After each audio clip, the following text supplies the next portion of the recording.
चालू हो गया।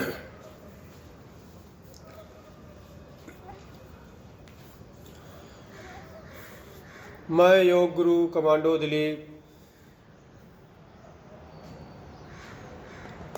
मैं योग गुरु कमांडो दिलीप ब्रह्मनिष्ठ, योगनिष्ठ, कर्तव्यनिष्ठ, अनुशासननिष्ठ एवं समाज सेवानिष्ठ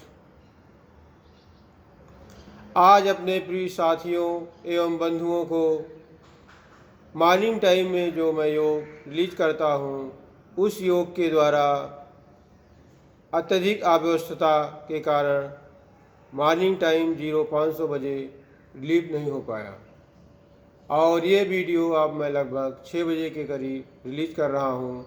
ऑनलाइन मेरे जो भी भाई बंधु, माता पिता, भाई बहन हैं, वो भी थोड़ा 6 बजे के करीब इसको देखें। मैं ब्रह्म कुमार डी का ब्रांड एम्बेसडर हूँ।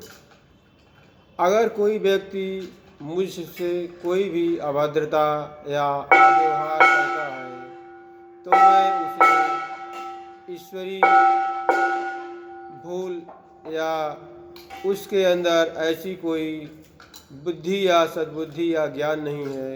प्रभु ने उसको इतनी बुद्धि और ज्ञान नहीं दिया है कि वो ऐसे कार्य को करने से मना करे या ना करना चाहिए। कहने का मतलब ये है कि उसके पास इतनी बुद्धि नहीं है जो इस कार्य को कर रहा है। मैं जन कल्याण के हेतु, समाज कल्याण के हेतु सारे कार्य करता हूँ। इसमें अगर किसी को कोई परेशानी है तो मुझे कोई दिक्कत नहीं है, उनको परेशानी होती रहे और मैं अपने कार्य में निरंतर बढ़ता रहता हूँ। ये मेरी आदत है, ये मेरा खानदान का स्वभाव है। बाबा दादा से लेकर समाज की सेवा करते रहे, आर्थिक रूप से, मानसिक रूप से, शारीरिक रूप से सेवा करते रहे और मेरा भी जन्म ये समाज कल्याण के लिए ही हुआ है और मैं समाज कल्याण करता रहता हूँ। चाहे परिस्थिति कैसी भी हो, चाहे मैं ऑन ड्यूटी रहूँ या न ड्यूटी पे रहूँ, मेरे सामने हर समय ऐसा लगता है कि मैं ड्यूटी पर ही हूँ और समाज के कल्याण के लिए मैं हर समय तत्पर रहता हूँ। धन्यवाद। आज मैं आपको सिखाने चल रहा हूँ भ्रास्तिका आसन। भ्रास्तिका आसन से क्या फ़ायदे हैं और क्या इसके नियम हैं और इसमें क्या सावधानियां हैं। भ्रास्तिका आसन ऐसा आसन है जो हमारे प्रियजन, भाई बंधु, माताएं बहनें जिनको डिप्रेशन की शिकायत है या मानसिक तनाव में रहती हैं या रहते हैं, उनके लिए बहुत ही ये रामबाण और उनके इलाज में ये सुचारू रूप से कार्य करता है। उनकी इन बीमारियों को तत्काल प्रभाव से वो नष्ट कर देता है। भ्रास्तिका आसन को करने से पूर्व क्या सावधानियां हैं। भ्रास्तिका आसन करने से पूर्व सावधानी, आपकी रीढ़ की हड्डी 90 डिग्री पर होनी चाहिए और आप सुखासन में बैठे हों। सुख आसन का मतलब होता है आप कोई भी क्रिया प्रतिक्रिया सुचारू रूप से कर सके, उसी को सुख आसन कहा जाता है। सुख आसन में बहुत से आसन ऐसे भी आते हैं जो उनको करने से आप उन क्रियाओं को सुचारू रूप से नहीं कर सकते। इसीलिए सुखासन सर्वश्रेष्ठ आसन होता है जो मनुष्य और मेरे भाई बंधु प्रियजन को अच्छी तरह से उस कार्य को करने में प्रेरित करता है। अब मैं आपको सिखाने चल रहा हूँ भ्रास्तिका आसन। कृपया ध्यान दें, भ्रास्तिका आसन कैसे और किस प्रकार किया जाता है। रीढ़ की हड्डी आपकी सीधी होनी चाहिए, आपकी निगाहें 100 मीटर या 100 गज की दूरी पर होनी चाहिए और आपके दोनों हाथ इस तरह होने चाहिए और दोनों हाथों को आप उठाइए और अपने हाथों की हथेलियों को जो है एक उंगली को आप इस पे रखिए, देखिए इस वाली को लास्ट से नंबर इस पर, और दोनों ओंठों को कान में आप डालिए और मुख को इस तरह से ब्लॉक करिए, आँखों को इस तरह से और मस्तिष्क पे को इस तरह से। कुल मिलाकर कहने का तात्पर्य ये है कि आपके सारे मस्तिष्क के छिद्र बंद होने चाहिए। कान आपका बंद हुआ, नासा छिद्र आपकी बंद हुई, मुख आपका बंद हुआ, और जो है सारे ब्रह्मांड आपके जब बंद हो जाते हैं तो इसमें गूंज की आवाज़ आती है। ऐसा लगता है कि सर में बहुत प्रकार की, नाना प्रकार की जो दूषित हवाएं थी वो बाहर निकल रही हैं, भ्रमित हो रही हैं, उनको राउंड फिगर में लिया जा रहा है। तूफानी हलचल मचती है और माइंड के अंदर जितना भी डिप्रेशन और माइंड से जुड़ी हुई बीमारियां होती हैं वो एक एक कर नष्ट होने लगती हैं। देखिए इधर ध्यान से कृपया मेरी पोजीशन और अपने जीवन में इसको उतारिए और अपने इस कंचन काया को सुदृढ़ और सुडौल बनाइए और 60 साल की उम्र में आप अपने आप को 30 और 35 का अनुभव करिए।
इस आसन को आपको 3 बार करना है और आपको नित्य क्रिया फ्रेश होने के पश्चात जो है इस क्रिया को करना है, ताकि आपका पेट जब खाली रहेगा तभी ये आसन आसानी से हो सकता है।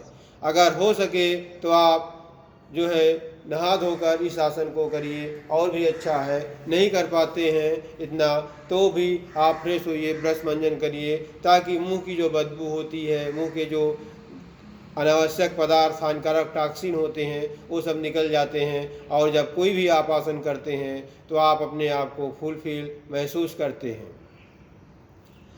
ये आसन आपको अपने जीवन में अपने जीवन को सुदृढ़ और सुडौल बनाने के लिए और बीमारियों से आप ना परेशान हो, अगर चाहते हैं अपने जीवन में इसे उतारिए और प्रतिदिन 3 से 4 बार इस आसन को जरूर करें।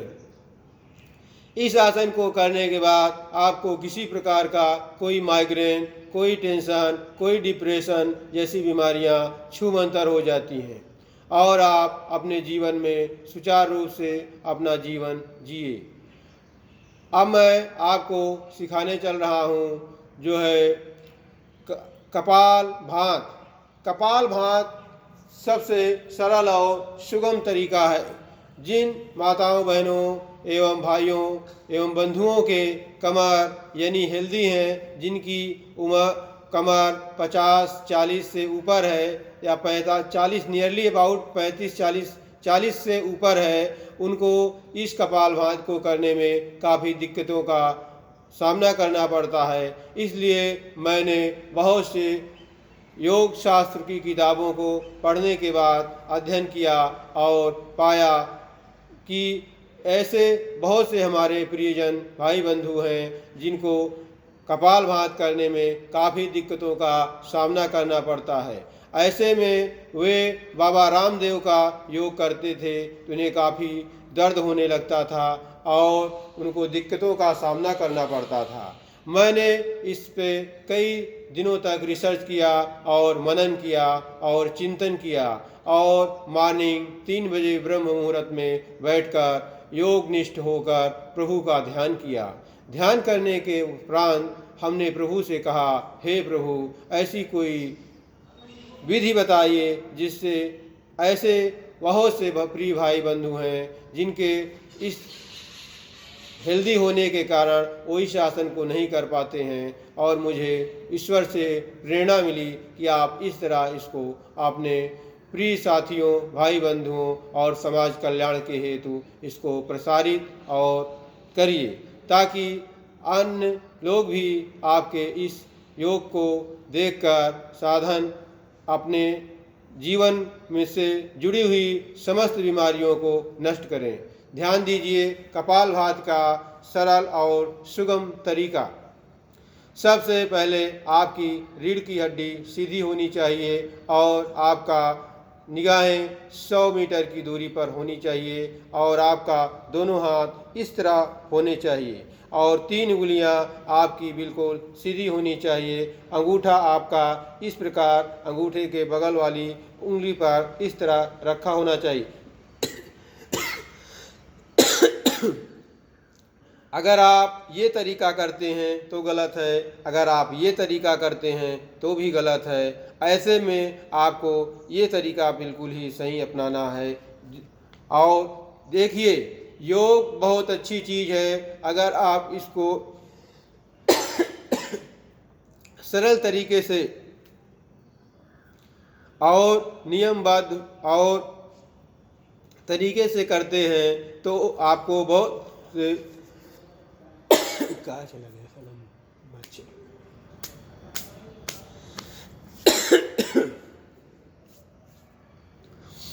सुगम तरीके से करते हैं तो आपको बहुत से फायदे होते हैं और गलत तरीके से आप करेंगे तो आपको कुछ नुकसान भी हो सकते हैं।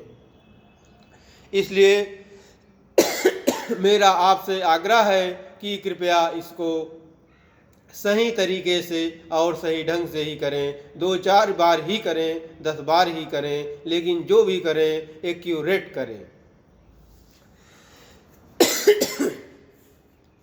अब मैं आपको सिखाने चल रहा हूँ कपालभाति का सरल और सुगम तरीका।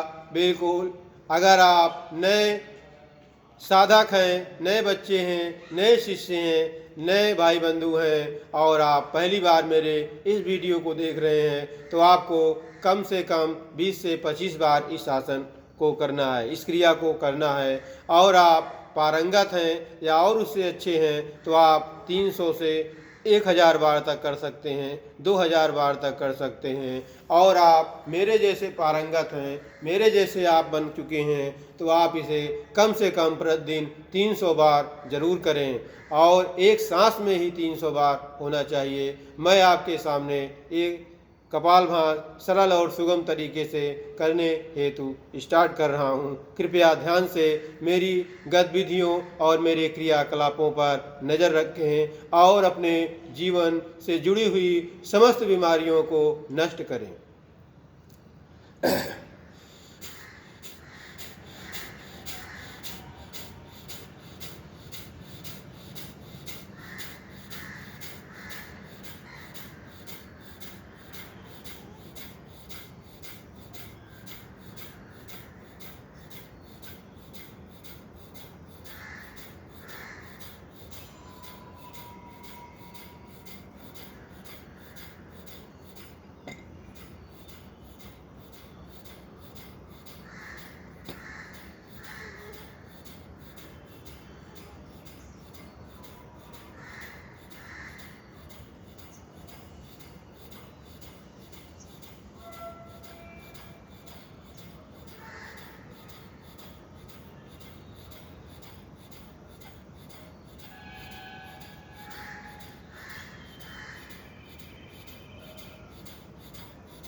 ये आपका सेकेंड स्टेज का जो है सरल तरीके में कपालभाति का नमूना था। और बिल्कुल नए बच्चे के लिए सबसे सरल और सुगम तरीका दूसरा है, वो मैं आपको बता रहा हूँ। उसको आप पहला मानिए और अभी जो किया इसको दूसरा मानिए। ये सबसे सरल तरीका है।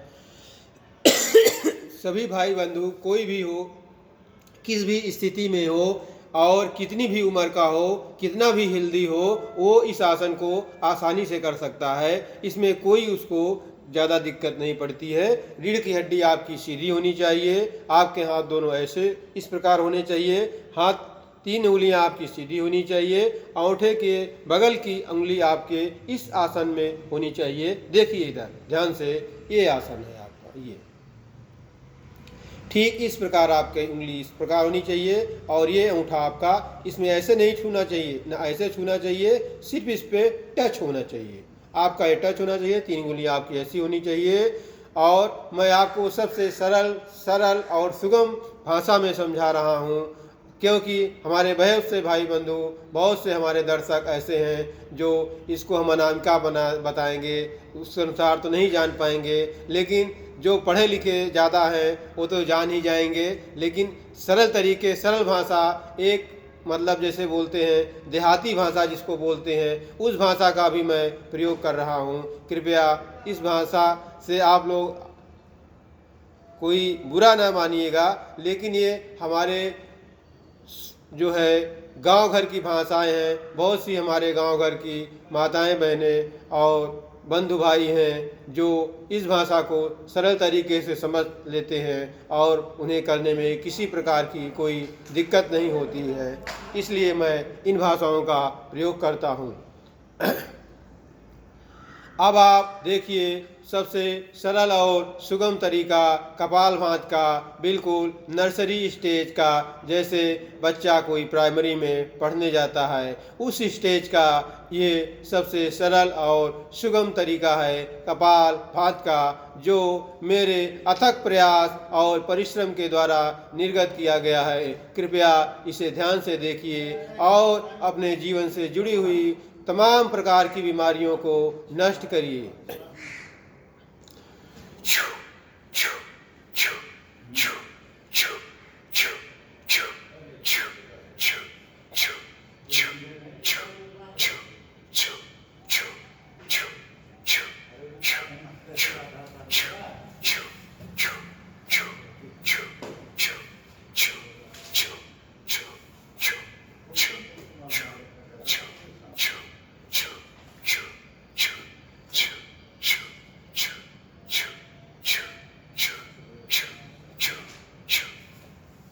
कृपया ध्यान दें, अगर आप बिल्कुल नए शिष्य हैं, नए बच्चे हैं, नए साधक हैं, इसको आप 25 से 30 बार ही करिए। और पहली स्टेज में आपको मुंह से सांस को बाहर निकालना है, नाक को क्लोज रखना है। और आप 10-5 दिन से मेरे वीडियो को देख रहे हैं और थोड़ा आपको करने का अभ्यस्त हो चुका है, तो आप इसको सेकेंड स्टेज से करिए। सेकेंड स्टेज में आपको मुख से नहीं, तो आपको जो पेट के अंदर वायु विकार, गैस या हवा या ऑक्सीजन, जिस भाषा में आप समझे, पड़ी हुई है, उसको इस शरीर से, इस पेट से आपको बाहर निकालना है नाक के द्वारा। देखिए नंबर 2 स्टेज का कपालभाति, सबसे सरल और सुगम तरीका।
जो लेके आया था वो जो छोड़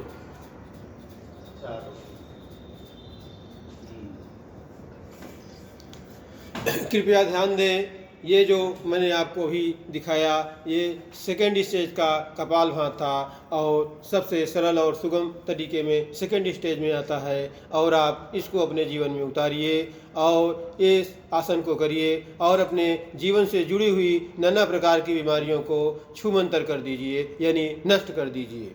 और आप योग के द्वारा अपने शरीर को सुदृढ़ और सुडौल बनाइए और 60 साल की उम्र में आप 30 और 35 का अनुभव करिए। अगर आप योग करते हैं तो आप निरोग रहते हैं, सीधा फंडा है। अगर आप करोगे योग तो रहोगे निरोग। ये माननीय प्रधानमंत्री, माननीय मुख्यमंत्री श्री योगी आदित्यनाथ द्वारा ये अभियान चलाया जा रहा है। इस अभियान का प्रतिनिधित्व मेरे द्वारा भी पूरे विश्व में किया जा रहा है। देश विदेशों में भी मेरे दर्शक हैं और मेरे अनुयायी हैं और सभी को मैं प्रेरणा देता हूँ कि अपने जीवन से जुड़ी हुई समस्त बीमारियों को नष्ट करने हो तो आप अपने जीवन में योग उतारिए और निरोग रहिए। अगर आप योग करते हैं तो आप निरोग रहते हैं और आप निरोग रहते हैं तो माननीय प्रधानमंत्री, माननीय मुख्यमंत्री जी के सपनों को आप साकार करते हैं। उनका सपना है कि इंडिया डिजिटल इंडिया हो, इंडिया स्मार्ट इंडिया हो, ये सनातन धर्म, हिंदू धर्म हमारा विश्व में नंबर 1 हो। और अगर आप चाहते हैं कि ये हमारा सनातन धर्म विश्व में नंबर 1 हो तो आप निरोग होना बहुत ज़रूरी है। आपका निरोगी होना बहुत ही ज़रूरी है। अगर आप निरोगी होंगे तभी कोई कार्य को कर सकते हैं सुगम और सरल तरीके से और आप अपने परिवार और अपने देश और अपने राष्ट्र के बारे में अच्छी तरह से सोच सकते हैं और उसके विकास के लिए, उसके प्रगति के लिए आप कुछ भी करने को तैयार हो सकते हैं। इसलिए मेरा आपसे आग्रह है, प्रार्थना है कि आप कृपया प्रतिदिन अपने जीवन में योग को उतारिए और योग करिए और योग के द्वारा अपने तथा अपने परिवार को भी निरोगी बनाइए। अपने भाई बंधुओं एवं साथियों एवं परिजनों को भी ये वीडियो रिलीज करिए ताकि वो भी अपने जीवन में अपने जीवन से जुड़ी हुई बीमारियों को नष्ट कर दें और निरोगी हो जाएं। हमारी ईश्वर से यही कामना है कि ये संसार सब निरोगी हो, निर्मल हो, कंचन हो सभी की काया और सभी सुदृढ़ और सुडौल हो। माननीय प्रधानमंत्री, माननीय मुख्यमंत्री श्री योगी आदित्यनाथ जी के सपनों को साकार करिए। जय जवान, जय किसान, जय विज्ञान, जय सनातन धर्म, जय हिंदुस्तान, जय राष्ट्र, जय हिंद, जय भारत। आपको सभी को मैं आज का वीडियो क्लोज करता हूँ। इसी के साथ सभी को मैं आपको प्रणाम करता हूँ। ईश्वर आपकी मदद करे, आप स्वस्थ रहें, मस्त रहें, जीवन में फले फूलें, यही मेरी मनोकामना है। जय हिंद, जय भारत, जय सनातन धर्म।